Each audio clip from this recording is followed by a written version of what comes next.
السلام علیکم ورحمۃ اللہ وبرکاتہ۔ میرے پیارے اور عزیز دوستو، آج کا ویڈیو جو میں آپ کے سامنے پیش کر رہا ہوں، یوں سمجھیں کہ آج شب برات میں یہ ہم تمام کے لیے ایک بہت بڑا درس ہے، اور تمام لوگ کوشش کریں کہ اپنی جو مساجد کے امام ہیں ان کو اپنی طرف سے کچھ نہ کچھ ایسا کام کریں تاکہ ان کو لگے کہ ہاں واقعی ان کی قوم ان کی خدمت کر رہی ہے۔ اس لیے کہ اماموں پر ظلم لگاتار بڑھتا چلا جا رہا ہے اور ان کی حالت اتنی خطرناک ہے کہ حالانکہ ایک امام اور ایک عالم بہتر جانتا ہے کہ سوسائڈ کرنا اسلام میں حرام ہے، مگر لاک ڈاؤن کے وقت میں اس قوم نے اتنا ظلم ڈھایا تھا کہ بہت سارے جو پڑھے لکھے لوگ تھے ان کو بھی سوسائڈ کرنے پر مجبور کر دیا گیا۔ ان لوگوں نے سوسائڈ کیا۔ حالانکہ میں یہ نہیں کہتا کہ سوسائڈ کرنا ان کے لیے ٹھیک تھا، حالانکہ ان لوگوں نے غلطی ضرور کی، مگر ان کو یہاں تک لانے والا کون تھا؟ یہی قوم تھی۔ آج میں آپ کو بتا رہا ہوں کہ دیکھیے، جو روشن مستقبل ایک تحریک ہے، اس کے بہت ہی زبردست عالم ہیں جن کا نام ہے محمد شاہد علی مصباحی صاحب۔ یہ بہت ہی شاندار اور بہترین انداز میں اپنی بات کو رکھتے ہیں۔ انہوں نے ابھی ایک بہترین تحریر پیش کی ہے جو کہ اماموں کے تعلق سے تھی کہ اماموں پر ظلم کب تک چلتا رہے گا۔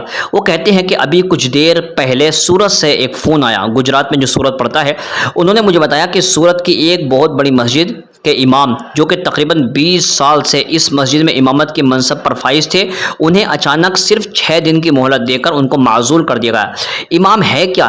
اس کو ہم نے کبھی جاننے کی کوشش ہی نہیں کی ہے۔ سب سے پہلے تو ہمیں امام کی اہمیت کا اندازہ کرنا ہوگا کہ امام ہے کیا، اس کا مرتبہ اور اس کا منصب کیا ہے، اور وہ قوم میں کس حیثیت کا مالک ہوتا ہے۔ امام کے متعلق اس نے یہ لکھا ہے، امام کے معنی پیشوا کے آتے ہیں جن کی اقتداء کی جائے۔ یہ انبیاء کرام علیہ السلام کے صفات میں سے اللہ عز و جل نے حضرت ابراہیم علیہ السلام کے زمانے میں ان کو تمام انبیاء کا امام بنایا تھا، سورہ بقرہ آیت نمبر 124 کے اندر، اور نبی کریم صلی اللہ علیہ وسلم اپنے زمانے میں تمام انبیاء کے امام تھے۔ چنانچہ معراج کے سفر سے قبل آپ نے بیت المقدس میں انبیاء علیہ السلام کی امامت فرمائی تھی۔ آپ صلی اللہ علیہ وسلم جب تک حیات سے رہے صحابہ کرام کی امامت فرماتے رہے۔ انبیاء کے بعد اب منصب امامت کے حقدار علماء ہیں، کیونکہ وہ انبیاء کے وارث ہیں۔ نبی کریم صلی اللہ علیہ وسلم کا فرمان ہے، علماء انبیاء کے وارث ہیں۔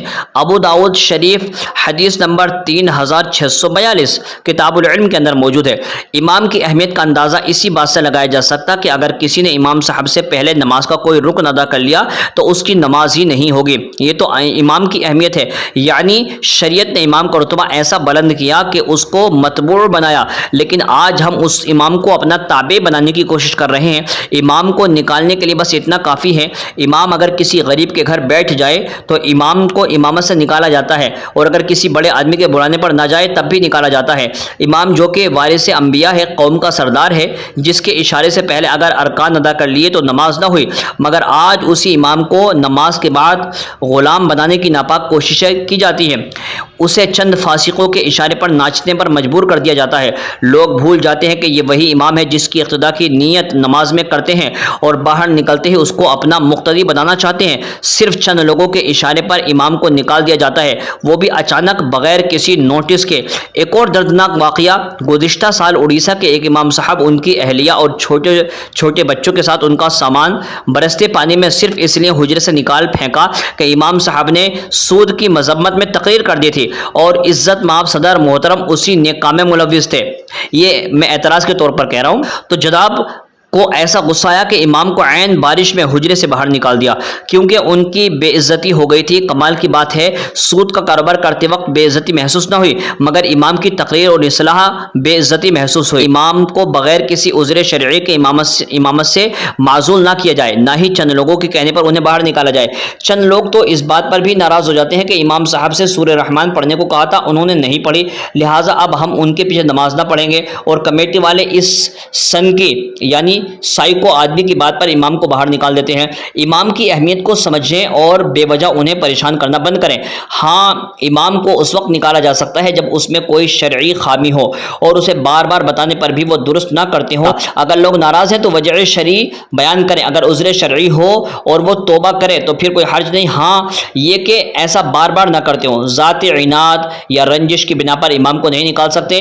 یہاں اکثر لوگوں کو امام سے تکلیف یہی ہوتی ہے کہ وہ ہمارے بلانے ہمارے گھر گھر نہیں آتے، ہماری پسندیدہ سورہ نہیں پڑھی، وہ ہمارے مخالف کے گھر جاتے ہیں، وہ دکان پر بیٹھتے نظر آتے ہیں، خدا کے واسطے کچھ تو شرم کریں کہ ہم کیسے مرتبہ اور کیسی شان والے شخص کو اپنے اشاروں پر نچانا چاہتے ہیں، جس کی شان یہ ہے کہ وارث انبیاء ہے، جس کے اشارے پر ہم اپنے سروں کو اٹھاتے ہیں اور جھکاتے بھی ہیں، جو ہمارے بچے کے کان میں اذان سے لے کر ہمارے والدہ اور ہمارے والد کے جنازہ تک پڑھاتا ہے۔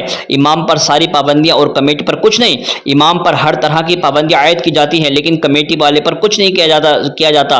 اہل کمیٹی داڑھی نہ رکھیں، کوئی حرج نہیں، اہل کمیٹی 5 وقت کی نمازیں نہ پڑھیں، کوئی حرج نہیں، اہل کمیٹی جوا کھیلیں، کوئی حرج نہیں، اہل کمیٹی شراب پئیں، کوئی حرج نہیں، اہل کمیٹی سود کا کاروبار کریں، کوئی حرج نہیں، اہل کمیٹی سرعام ناجائز تعلقات رکھیں، کوئی حرج نہیں۔ کیا مسجد کمیٹی کو ان ساری چیزوں پر عدم پابندی کی بنیاد پر کمیٹی سے نہ نکالا جانا چاہیے؟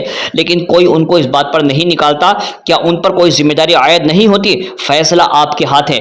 امام کا درجہ اتنا اعلیٰ ہے کہ اگر امام کا والد بھی ہے تو وہ بھی امام کے پیچھے کھڑا ہوا ہے، اگر گاؤں کا چودھری ہے تو وہ بھی امام کے پیچھے کھڑا ہوا ہے، اگر کوئی مسلمان MP یا MLA ہے تو وہ بھی امام کے پیچھے کھڑا ہوا ہے۔ تو لہٰذا خدا را امام کی قدر کو جانو اور اماموں کی تنخواہیں اتنی بڑھاؤ کہ وہ خود کفیل ہو جائیں، تاکہ ان کو کسی کے سامنے ہاتھ پھیلانا نہ پڑے، ان کو لوگوں میں جا کر چندہ کرنے کی ضرورت نہ پڑے۔ یہ ویڈیو آگے شیئر کریں تاکہ ہماری قوم کے اماموں کی خدمت ہو سکے۔ السلام علیکم ورحمۃ اللہ وبرکاتہ۔